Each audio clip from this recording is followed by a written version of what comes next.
In this video, ituturo ko sa inyo kung paano makakuha ng booking or kung paano kumuha ng booking dito sa TokTok bilang isang TokTok delivery rider. So unang-una is make sure mo muna na merong laman yung rider wallet mo dahil dyan kumukuha directly ng 20% commission si TokTok. So magpa-load ka lang or magpa-refill ka lang sa yung operator. So kapag may laman na yung rider wallet mo is punta ka lang sa orders and then refresh ka lang ng refresh hanggang sa may makita kang booking. So once may makita ka ng booking is click mo lang and then click mo yung accept order and then enter mo yung 3-digit code. Ayan, so nakuha natin yung booking na yan. So after that is pag-aralan mo lang lahat ng details ng delivery na ito. Ayan, pag-aralan mo lahat ng order details, sa sender details, and the recipient details. Ayan, so makikita mo dyan yung address ng sender and the address ng receiver or ng recipient. So meron din dito ang delivery logs kung kailan siya na order placed. Ayan, so anong una is pwede mong tawagan yung sender para i-confirm yung delivery. So pwede mo rin i-text or i-message yung sender kung ano yung ipapadeliver niya.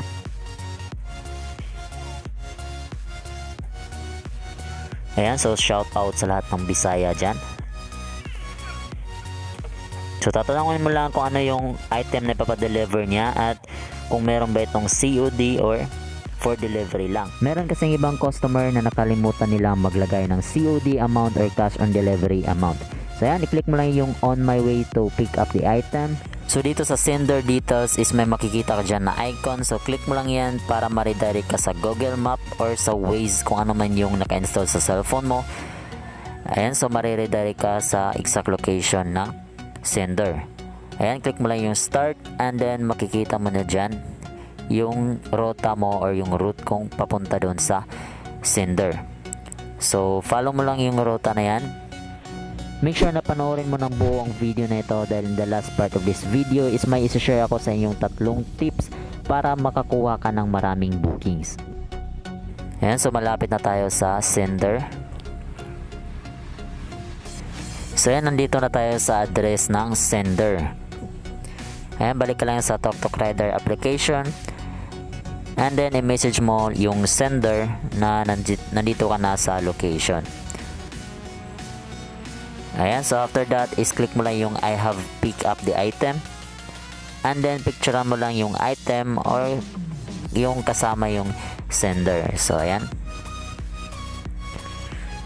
Ayun, so next is i-click mo lang yung on my way to deliver the item.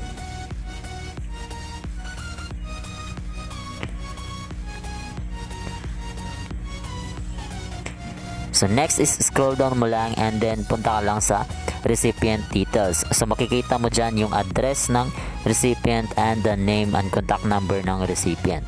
So pwede mo siyang tawagan para i-inform siya na papunta ka na sa kanya at i-deliver mo yung item. Hello ma'am, TokTok delivery ma'am. Padong ko mag-deliver sa imong big ko ma'am. Kanang ang landmark dira ma'am kay sakto ra to na sa kuan ma'am sa AP Cargo. Tapat sa I Love Siomai. Sige ma'am. Tawag lang ko balik ma'am bago pa ako nag-pick up ma'am. Sige, salamat.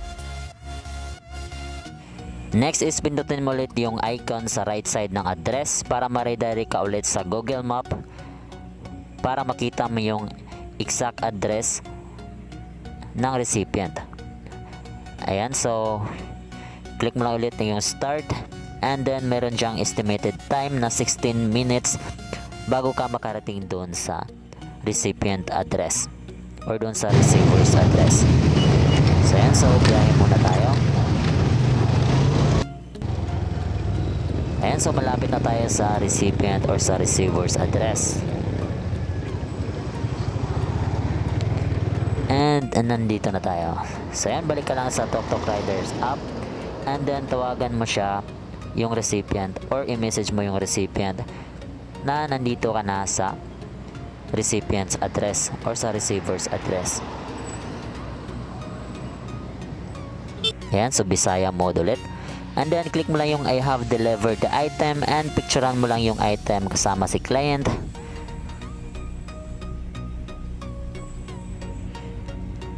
Ayan, so ganun lamang kadali. Ayan, so pwede mong i-rate si customer at pwede ka ring humingi ng rating kay customer depende sa performance mo. So sa akin is tinitext ko yung sender na na-deliver ko na yung item. Ayan, so iti-text ko siya na deliver ko na yung item and then kung pwede ba akong makahingi ng rating sa kanya based sa aking performance. So ayan, ganun lang kadali. And then pwede mo ring i-rate si customer, click mo lang yung rate this delivery and then lagyan mo lang kung ilang star yung ibibigay mo sa kanya and then description or share your experience with the customer. So ayan, wala na siya sa ongoing deliveries, nandito na siya sa completed delivery. So ayan, ganun lamang kadali kumuha ng booking dito sa TalkTalk Rider app. So after that is refresh ka lang ulit para makakuha ka ng another booking mo. So ngayon naman is may isi-share ako sa iyo na 3 tips na maaaring makatulong sa iyo para makakuha ka ng maraming bookings. So unang-una is dapat meron kang malakas at stable na internet connection. So make sure na malakas yung internet ng network na ginagamit mo. So pangalawa is dapat meron kang high quality na cellphone na merong malakas na processor at malakas makasagap ng signal. Pangatlo is dapat focus and be patient ka lang talaga sa pag-refresh at pagkuha ng booking. So try and try lang talaga hanggang sa makakuha ka na ng booking. Ayun, so ganun lamang kadali. So thank you for watching.